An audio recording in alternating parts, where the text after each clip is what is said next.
समय की बात है। एक पंडित अपनी पत्नी को लेने के लिए ससुराल जा रहा था।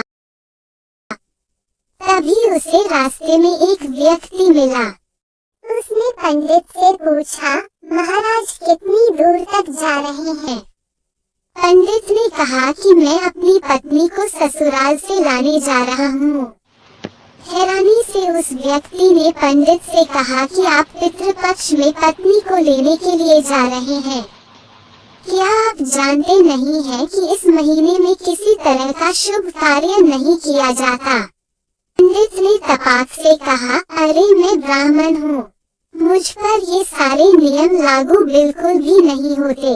उस व्यक्ति को पंडित के मुंह से ऐसी बातें सुनकर बड़ा अजीब लगा, लेकिन वो कर भी क्या सकता था। पंडित भी अपने रास्ते की ओर चलते चले गए और कुछ देर बाद ससुराल पहुँचे।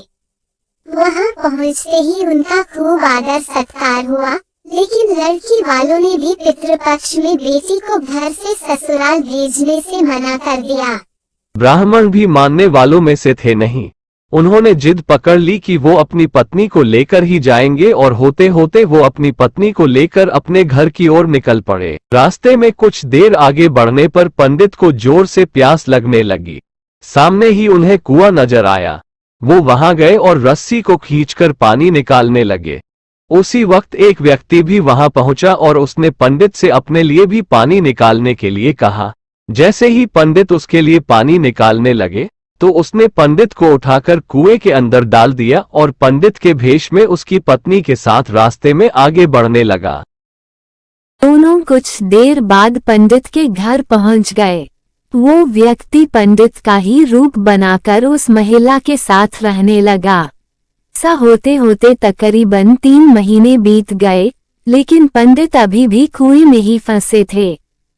कुछ दिनों बाद उसी कुएं के पास से एक व्यक्ति अपनी बैल लेकर गुजर रहा था। बैलों के गले की घंटी की आवाज कुएं के अंदर फंसे पंडित के कानों पर पड़ी। तभी पंडित जोर से चिल्लाया, बचाओ बचाओ, कोई है तो मुझे बाहर निकालो। बैल लेकर जा रहे आदमी को लगा कि कुएं से कोई भूत बोल रहा है। फिर भी वो हिम्मत करके कुएं के पास गया और पूछा, कौन हो तुम? पंडित ने कुएं के अंदर से ही उस व्यक्ति को अपने साथ हुई पूरी घटना के बारे में बता दिया। सब कुछ सुनकर उस इंसान का दिल भर आया और पंडित को कुएं से बाहर निकाल लिया। कुएं से निकलते ही पंडित फटाफट अपनी पत्नी से मिलने के लिए गांव पहुंच गया। वहां जाते ही उसे पता चला कि उसी के भेष का एक इंसान गांव में रह रहा है। पंडित ने अपने पिता को बताया कि मैं आपका असली बेटा हूँ। इसने मुझे कुएं में धक्का मार दिया था और मेरा रूप लेकर यहाँ आ गया है। यही बात पंडित पूरे गांव वालों को बोलने लगा, लेकिन किसी ने उसकी बात पर भरोसा नहीं किया। बात इतनी बड़ी कि राजा के पास तक पहुंच गई। राजा ने पूरा मामला सुनने के बाद एक बड़ा सा चबूतरा बनवाकर पूरे राज्य के लोगों को बुलाया। साथ ही एक लोटा भी वहां रख दिया। जब सभी लोग वहां पहुंच गए तो राजा ने दोनों से पूछा, तुम में से असली पंडित कौन है? जवाब में दोनों ने कहा, मैं असली हूँ, मैं असली हूँ।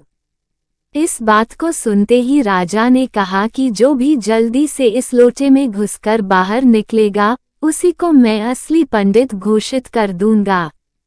इतना सुनने पर झट से एक पंडित लोटे के अंदर घुस गया।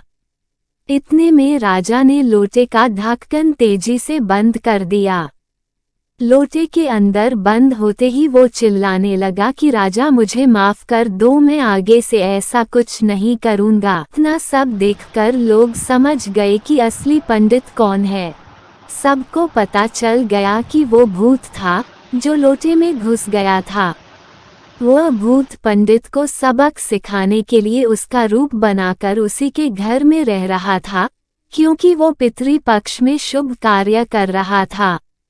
कहानी से सीख, बड़े बुजुर्गों द्वारा कही गई बातों के पीछे कोई न कोई वजह छिपी होती है। इसलिए शुभ कार्यों को पितृपक्ष में नहीं किया जाना चाहिए। बुजुर्गों के अनुभव के आधार पर ही कुछ समय के लिए पितृपक्ष के दौरान शुभ कार्य करने से रुक जाना चाहिए।